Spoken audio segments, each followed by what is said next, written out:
The Mike Wagner Show is powered by Sonic Web Studios. If you're looking to start or upgrade your online presence, visit www.sonicwebstudios.com for all of your online needs. Sonic Web Studios specializes in custom web design, app development, social networking, search engine optimization, domain registration, email marketing, online stores, and more. Since our birth, we have been designing and developing immaculate websites and providing web solutions which are a cut above the rest. As a leading web designing enterprise, we have a team of extremely talented web designers who are well-focused and have the experience of working on multiple web developing platforms such as PHP, Magento, custom WordPress, and more. Sonic Web Studios has been helping businesses of all kinds, whether big, small, established, or startup, impress their audiences with exemplary web solutions. We don't just create beautiful and functional websites. We give you a complete online solution with the main goal of enhancing your yearly revenues. We aim to give your business the online exposure and brand acknowledgement that will help you in achieving increased conversions leading to profitable sales. Call 1-800-303-3960 or visit us online at www.sonicwebstudios.com to get started today. Mention the Mike Wagner Show and get 20% off your project. Sonic Web Studios. Take your image to the next level. Hey, it's Mike from the Mike Wagner Show. Thanks for tuning in to the Mike Wagner Show on Anchor FM. If you're interested in sponsoring my show, you can send me an email to the MikeWagnerShow@gmail.com, or you could also donate to the podcast. Just go to the Donate Listen site, and you can also donate whatever you like. Anchor is the easiest way to make a podcast. For those who are interested, Anchor can give you everything you need in one place for free, which you can use right from your phone or computer. We got creation tools, allows you to record and edit podcasts so it sounds great, and they'll distribute the podcast for you so it can be heard everywhere. Spotify, Apple, Google, many more. And you can make money from the podcast with no minimum listenership. So download the Anchor app for free or go to Anchor FM to get started. It's now time for the Mike Wagner Show, powered by Sonic Web Studios. Visit online at sonicwebstudios.com for all your needs. The Mike Wagner Show can be heard on Spreaker, Spotify, iHeartRadio, YouTube, iTunes, Anchor FM, Radio Public, and the MikeWagnerShow.com. Mike brings you great guests and interesting people from all across the globe. So sit back, relax, and enjoy another great episode of the Mike Wagner Show.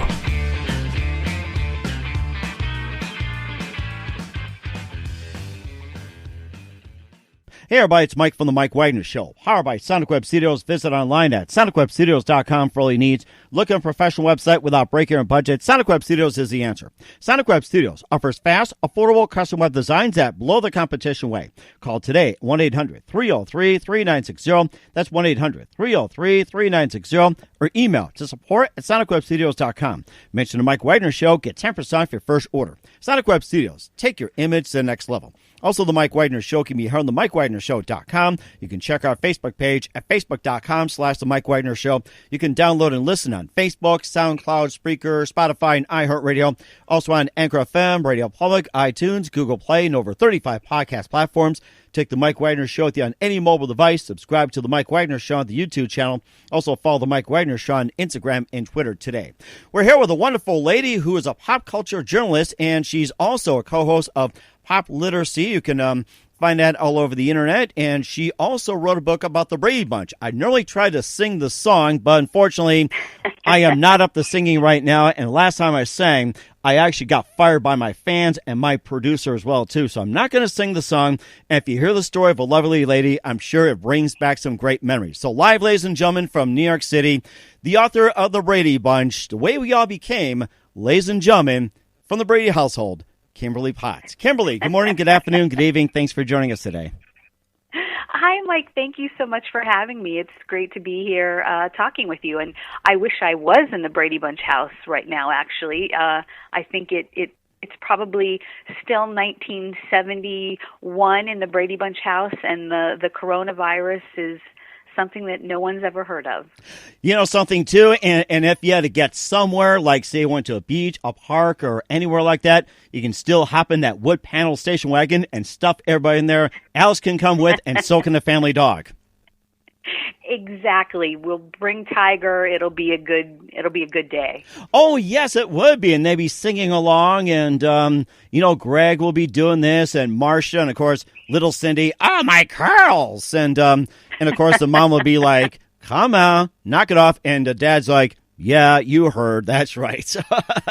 Well, of course, we'll be talking about it as well, too. And not only you wrote about the Brady Bunch, you also wrote for Entertainment Weekly, Hollywood Reporter, TV Guide, Esquire, and more. You're the co-host of the Pop Literacy Podcast and the Authoring Podcast and more. And before we get to all that, tell us how I got started being a pop culture journalist. I was obsessed with everything pop culture growing up. I loved sports and watching sports on TV and collecting baseball cards and all those things. I loved TV and reading magazines, anything I could get my hands on, music. I was just obsessed with all those things, all of those pop culture things. It's what we would talk about. I grew up on a farm and lived like an hour away from school, so I had a very long bus ride to school every morning, and that's what we would all talk about, what we had watched on TV the night before. And I also just I found that I loved reading nonfiction, any kind of biography, any celebrity biography I could get my hands on growing up. And so eventually it just seemed like a really good idea for me to become a writer of nonfiction, a journalist. And wow, I was even more excited when I actually learned I could make a living writing about pop culture and all those TV shows I had grown up loving. And so it seemed like the perfect career. Mm-hmm. It sounds like it, too. And you also talked about books and your love of books and everything. And what were your favorite books growing up? I loved pretty much any Judy Blume book, any kind of, there was a series called Sweet Valley High, and I loved all those books. But it was mostly just anything that I was allowed to check out of the library, because, when you're a kid, they'll only let you check out certain books, and the older you get, the more options you have. But any kind of, I loved biographies about politicians, about, just historical figures, any celebrity, even if it was a celebrity I had never heard of, or if it was a celebrity from the 50s or 60s who I didn't know any of their work. I just loved reading. I loved reading anything about Hollywood. So I loved reading the newspaper. I loved any magazine I could get my hands on. I just really loved true stories, anything true more than fiction. Completely a believer that truth is stranger and more interesting than pretty much anything that anybody can make up. So that's how I kind of got hooked on reading and books and journalism and everything combined. And who are your favorite celebrities growing up at the time as well, too? Oh, that's tough. Well, I was I grew up in Ohio mostly, but I was born and raised for the first few years until I was like 7 or 8 in Missouri. So I was a big fan of the Kansas City Royals, and George Brett was my all-time favorite baseball player and athlete, and so definitely a big hero of mine my whole life. When I loved... gosh, I'm going to date myself here, but the Dukes of Hazzard. Oh, Dallas, I remember that, yes. Yeah, those were all the shows I watched growing up when I was kind of first really became a huge TV fan. Mm-hmm. Family Ties, all of those things from the early and mid-'80s. We're huge fans, so I love Michael J. Fox, has always been a favorite of mine. Weird Al Yankovic is another favorite. I have kind of varied tastes. I'm a big Elvis fan. I was raised by my grandparents, and my grandma was a big Elvis fan. So, unfortunately, he had passed away before I became a fan. But there certainly has never been a lack of Elvis music or movies or books material out there. So that was okay. I've been able to learn a lot about Elvis. Mm-hmm. So yeah, and then I have a whole range now. I mean, I cover TV a lot, so that's definitely my favorite area of pop culture other than books. I love Breaking Bad and Better Call Saul. Those are probably my two favorite, more recent shows. Mm-hmm. But yeah, everything. I mean, I think we're all kind of finding in this time that we all love a lot of things from our childhood. They seem especially comforting right now. A lot of people I talk to are watching old shows that they grew up with more so than newer recent shows, just because we're all kind of looking for that comforting thing right now. Mm-hmm. And I think that's very true as well, too. And what were some of your favorite TV shows growing up, since we're on that subject? My favorite TV shows, probably besides the Brady Bunch. That's a given. Well, of course, the Brady Bunch. Although I watched it, it was before my time a little bit, so I watched it in the syndication years.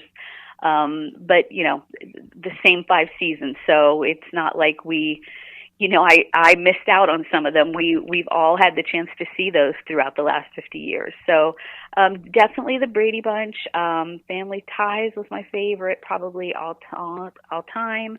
Happy Days, loved the Fonz. Who didn't? Hey. So a lot of comedies, and then I think I started liking drama more as I got older, but the 80s was such a great time for family-friendly comedies. The Bradys came back with a spinoff or two during those times too, so it's not like they were out of the mix at that point either. Mm-hmm.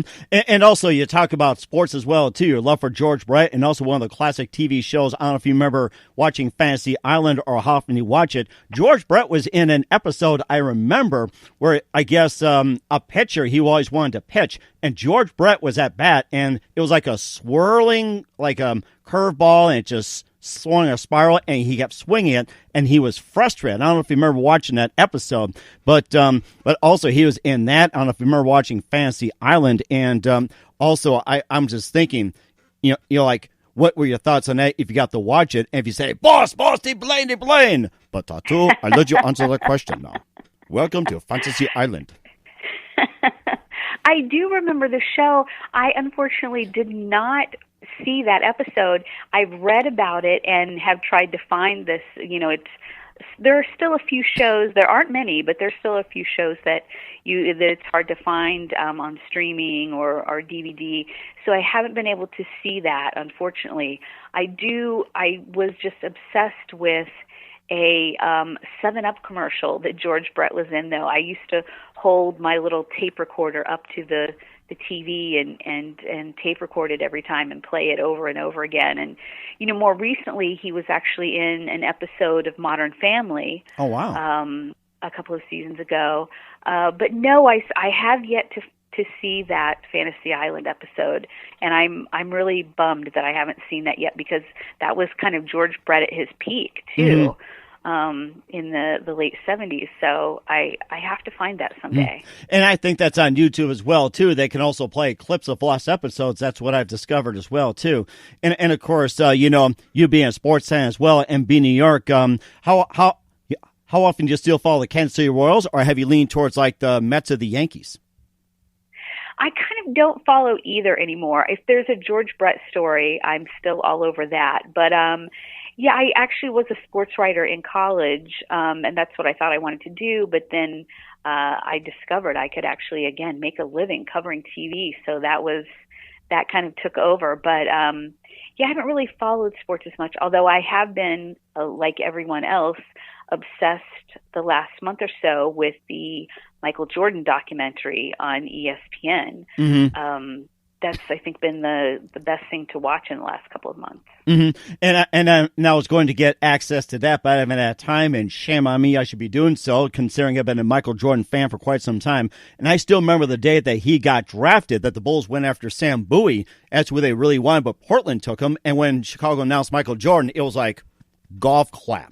It's like they got chosen as a bridesmaid instead of being the actual bride.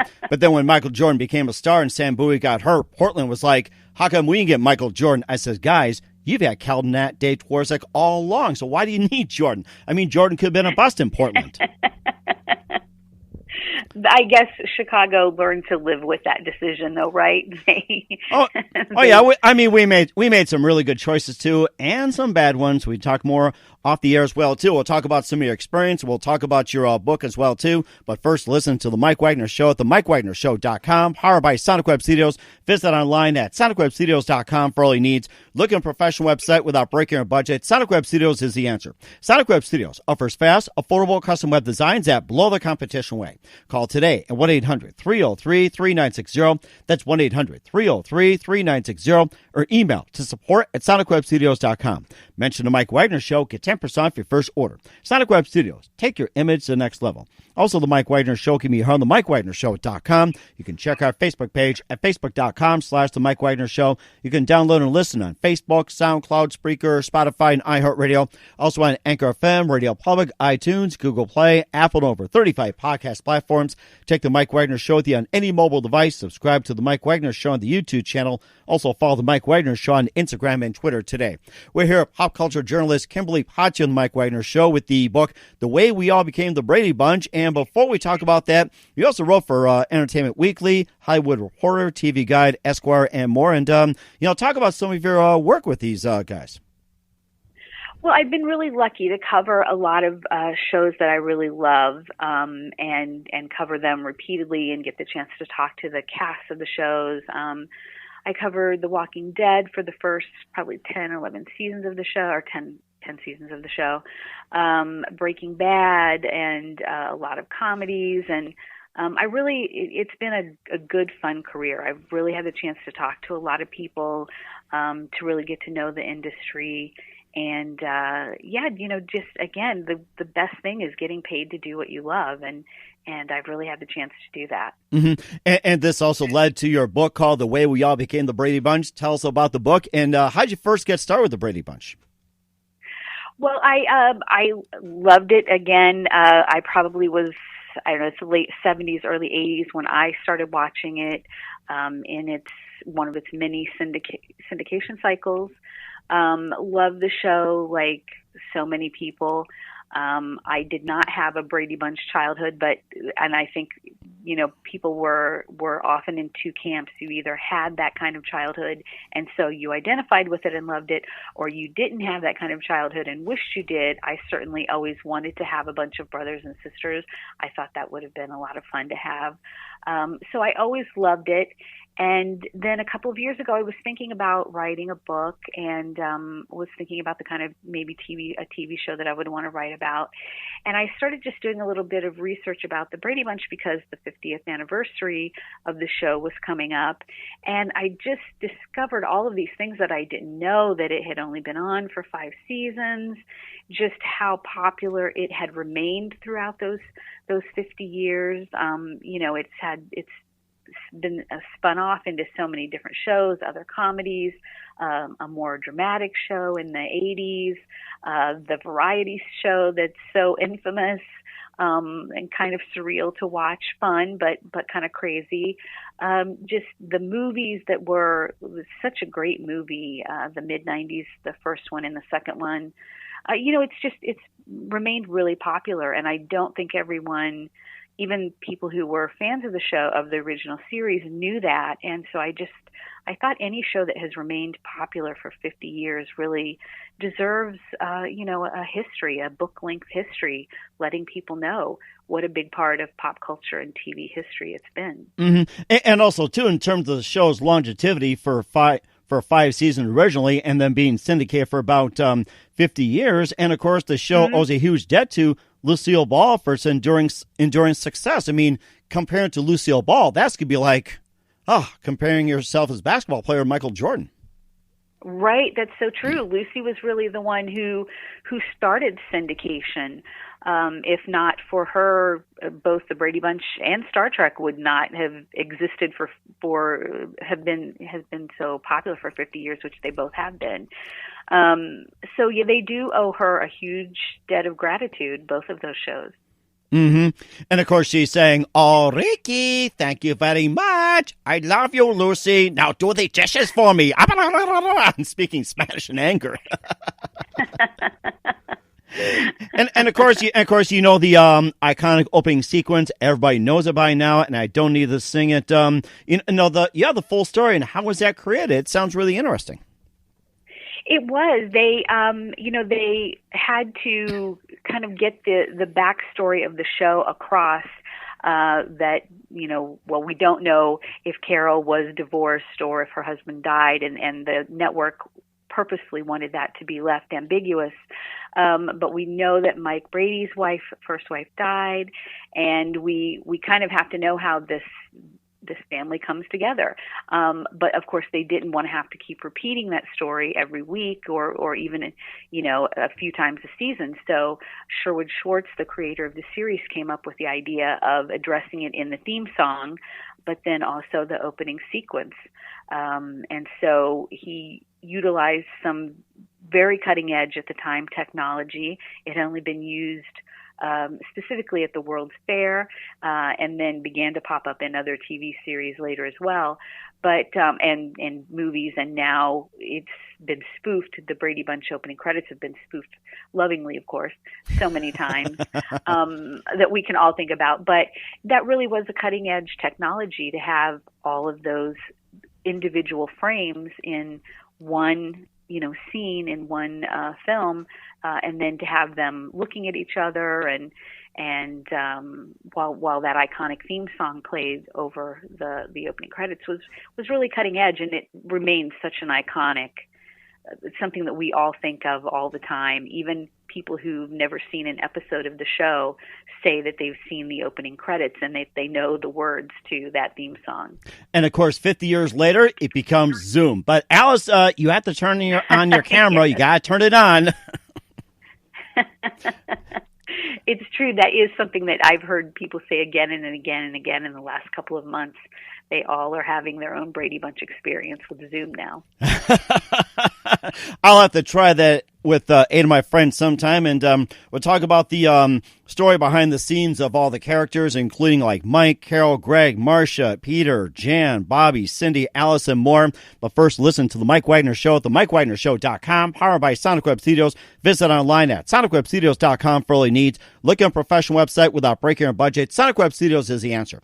Sonic Web Studios offers fast, affordable custom web designs that blow the competition away. Call today at 1-800-303-3960. That's 1-800-303-3960, or email to support@sonicwebstudios.com. Mention the Mike Wagner Show. Get 10% off your first order. Sonic Web Studios. Take your image to the next level. Also, the Mike Wagner Show can be heard on themikewagnershow.com. You can check our Facebook page at facebook.com/the Mike Wagner Show. You can download and listen on Facebook, SoundCloud, Spreaker, Spotify, and iHeartRadio, and over 35 podcast platforms.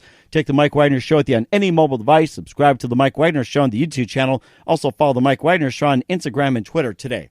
We're here, pop culture journalist and the author of The Way We All Became the Brady Bunch, Kimberly Potts, here on the Mike Wagner Show. And of course, you had a look of behind the scenes of a favorite family of Mike, Carol, Greg, Marcia, Peter, Jan, Bobby, Cindy, and Alice, or best known as Florence Henderson, Robert Reed, Barry Williams, and more. And you can just tell us all about that.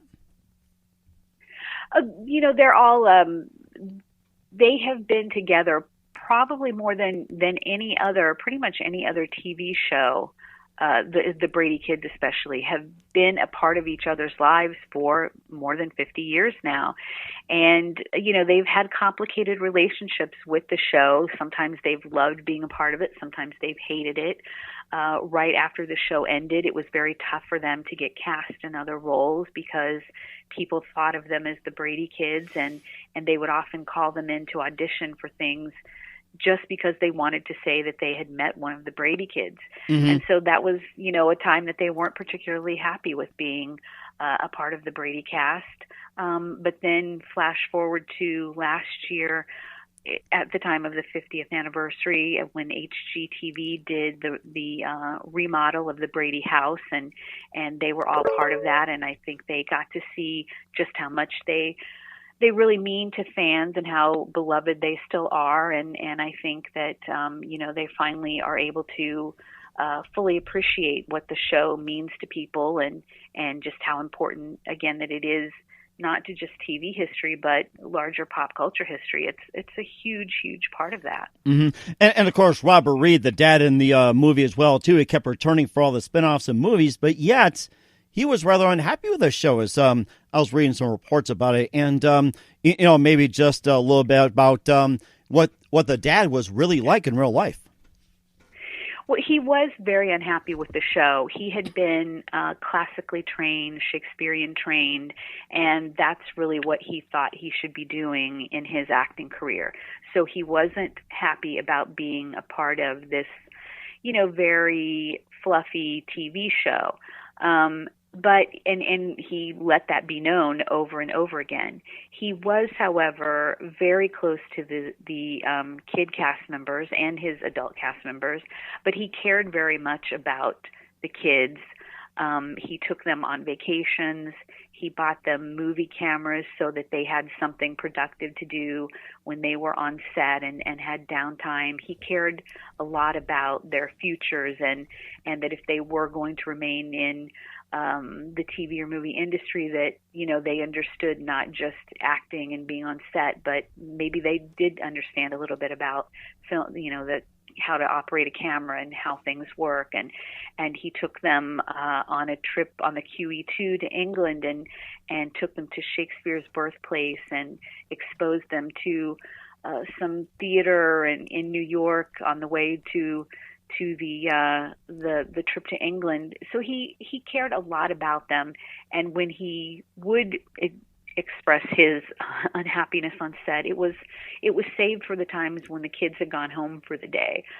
He was very bitter about it and very angry and caused a lot of hard feelings with the producers and the writers and everyone else working on set.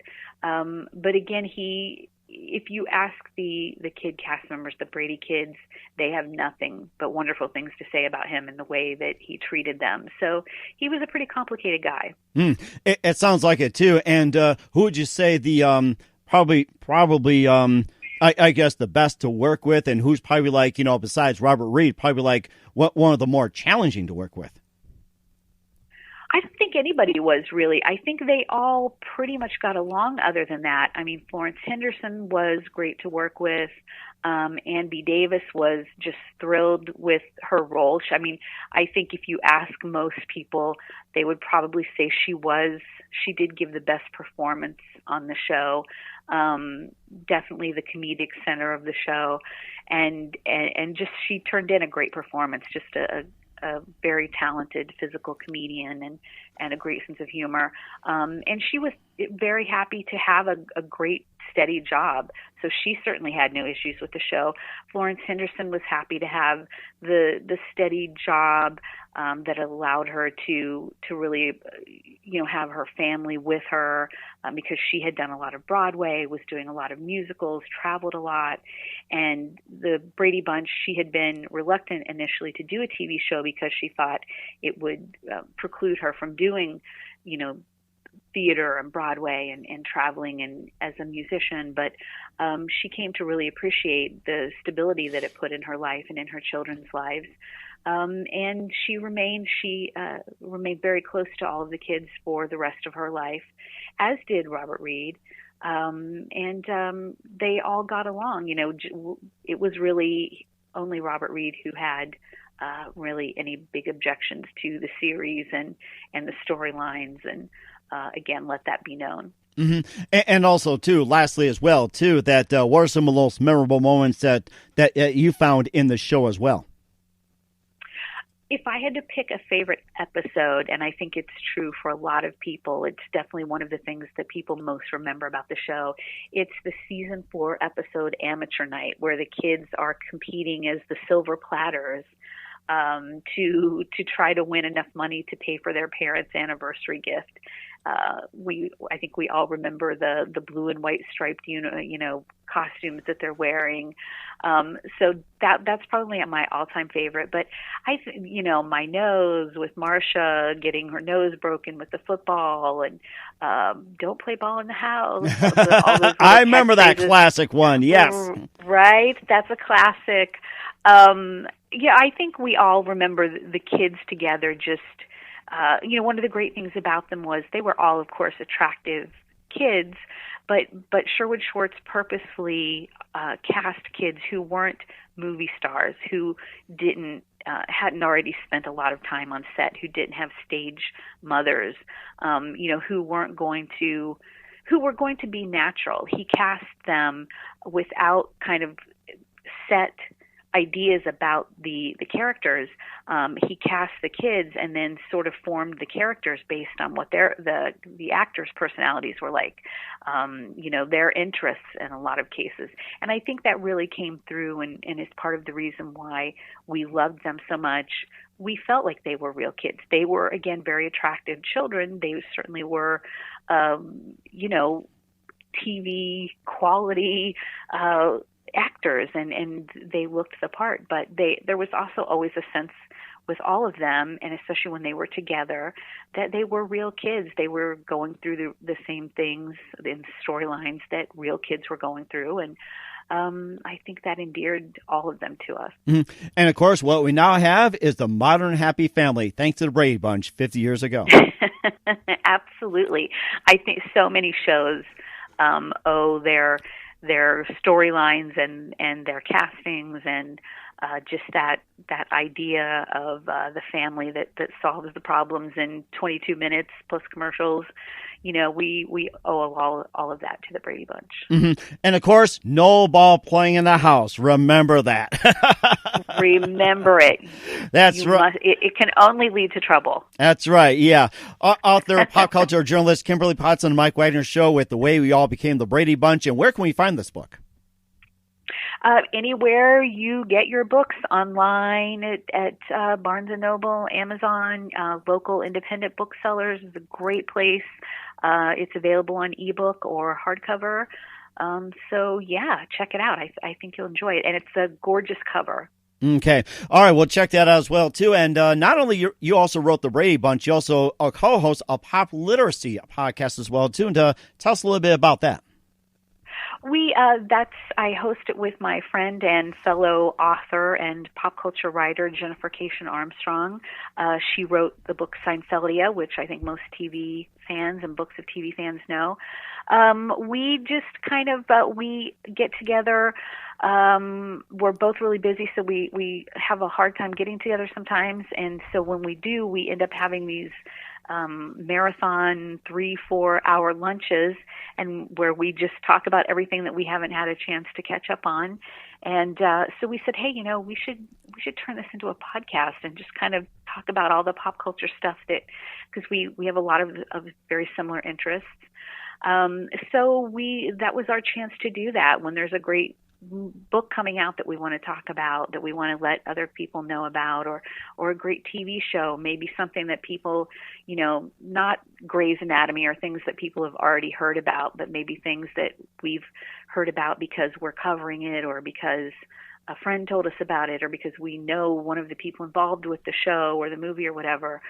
So it's just kind of a big hodgepodge of current and classic pop culture, and just our chance to make sure that people know about something other than what they see in front of them every day. Mm-hmm. And of course, you talk about all kinds of things, and I noticed you had the Brady Bunch in the podcast as well. We did. We talked all about the bunch when my book first came out. That is fantastic. And where can we find your podcast at? At popliteracy.com. Literacy.com. Okay, just a few more minutes with author Kimberly Potts on the Mike Wagner Show. And who do you consider biggest influence in your career? That is a good question. I would say actually Entertainment Weekly in general. That was, I was still kind of deciding what I wanted to cover, what I wanted to focus on as a journalist when Entertainment Weekly first came out, I think in 1990. And I just remember reading the first few issues and thinking, wow, this is the exact magazine I've been waiting on my whole life. It was just, the way they covered things, the way they wrote about things, both in a fun way, but also very reverently. That really kind of set me on the path to covering entertainment and pop culture. And what's the best advice you can give to anybody at this point? Read. more than anything, write, of course, get better, but you have to read. I'm always surprised when people tell me. I know other journalists, other writers who tell me they actually don't read that much, and I'm always just shocked by that. That's the best advice as well, too. Once again, pop culture journalist Kimberly Potts, author of The Way We All Became the Brady Bunch on The Mike Wagner Show. Kimberly, big thank you for your time. You've been fantastic. Look forward to having you again soon. And I'm sure Alice is calling you right now, and I understand you still have that wood panel station wagon you borrowed for the last 50 years. She's like, give it back, give it back. Okay, Alice, I'm returning it now, finally. All right, sounds good. And once again, tell us about your upcoming projects. What's your website? How do people contact you? And where can people purchase your book? They can purchase the book at any local or national book chain or online. You can find me at my website, KimberlyPotts.com, and you can find me on Twitter and Instagram at TV Screener. That's fantastic. Once again, Kim, a big thank you for your time. You've been fantastic. Looking forward to having you again soon. Do us a favor, keep this up to date. We'd love to have back on in 2020 and beyond. Thank you so much, Mike. It's been such a fun pleasure talking to you. Thanks for listening to The Mike Wagner Show, powered by Sonic Web Studios. Visit online at sonicwebstudios.com for all your needs. The Mike Wagner Show can be heard on Spreaker, Spotify, iHeartRadio, iTunes, YouTube, Anchor FM, Radio Public, and themikewagnershow.com. Please support our program with your donations at themikewagnershow.com. Join us again next time for another great episode of The Mike Wagner Show.